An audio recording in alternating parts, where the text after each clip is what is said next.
callings in my life. I had them, perhaps the most important calling like this I had in my life occurred on the 30th of August in 1974. I write about it here and I can see clearly now.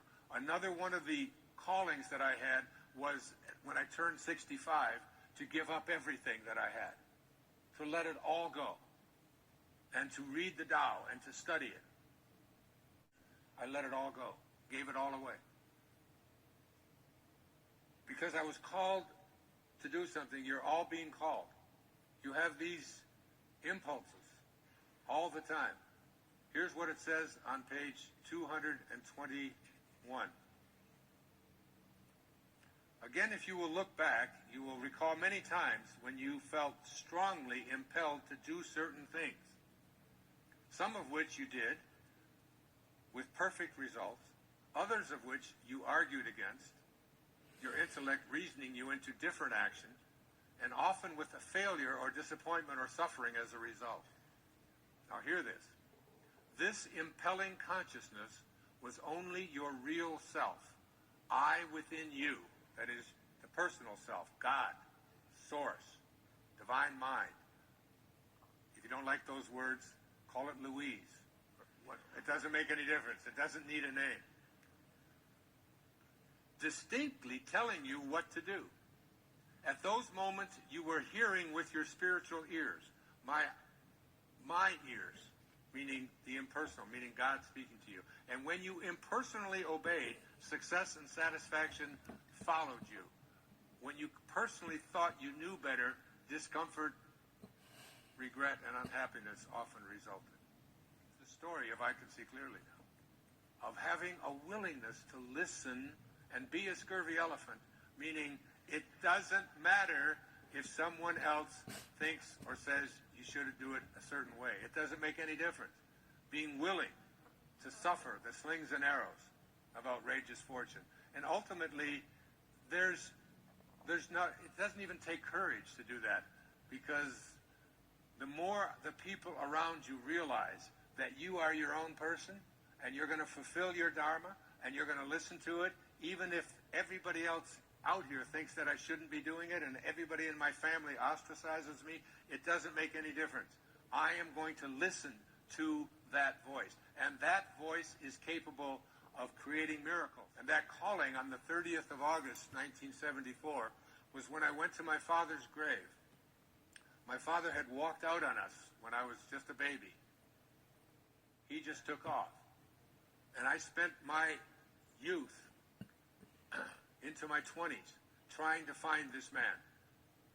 I didn't even know what the word father meant until I was 6 or 7, because where I lived in foster homes, there were no fathers. I would dream about my father every night. I would just be filled with anger and remorse and rancor and rage. I even went to his mother's funeral and volunteered as a pallbearer to carry her body to the grave, thinking I would meet my father. He has to be there. He wouldn't miss his mother's funeral. And he missed his mother's funeral. Several years in prison. He was an alcoholic, an abusive man. He was a womanizer. He was a thief. And in 1974, I was told by a cousin that I didn't even know I had, who knew that I had been searching for my father. I traveled all over the country looking for this man, interviewing his ex-wives and so on. And she told me, she said, "I'm sorry to tell you, Wayne," she said, "but your father died in 1964, 10 years ago. He died in New Orleans, Louisiana. And his body was shipped to a place called Biloxi, Mississippi. He was buried in a pauper's grave. He had no money. He was an alcoholic, and he died of cirrhosis of the liver at the age of 49. I got on a plane. I flew to New Orleans. I rented a car. I drove to Biloxi. I found out where he was. And I actually went to my father's grave to piss on his grave. I found his grave. It was on the ground. It said Melvin Lyle Dyer, 1914 to 1964. And I cursed, and I swore, and I yelled, and I questioned, and I cried. And I got into my rental car, put on the lap belt. I was 34 years old. And as I started to drive away, a voice, something, an energy, called me back. It's a calling. I blurted out loud, from this moment on, I'm sending you love. Who am I to judge you or anyone? Given the conditions of your life, you did what you knew how to do. You can't ask any more of anyone. I let go. I was sobbing, and I was free. I forgave my father. Flew down to Fort Lauderdale, Florida, rented a car, drove to the Spindrift Motel, and I wrote. It's when you let go and just allow this infinite intelligence to flow through you that magical things begin to happen. That book I wrote was called Your Erroneous Zones. It was published in 1976. About a year and a half later, it became the #1 selling book in the world for the entire decade of the 1970s, fiction and nonfiction. I stopped drinking. I got out of the relationship that I was in. It all turned around in a moment of forgiveness. Mark Twain said, "Forgiveness is the fragrance that the violet sheds on the heel that has crushed it." It's like you got to be like that violet.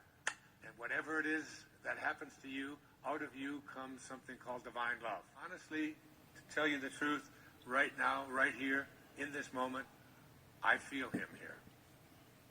I could...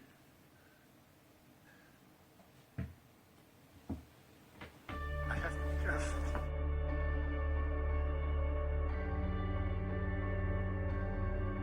Someone I knew had been in a plane accident, survived a plane crash.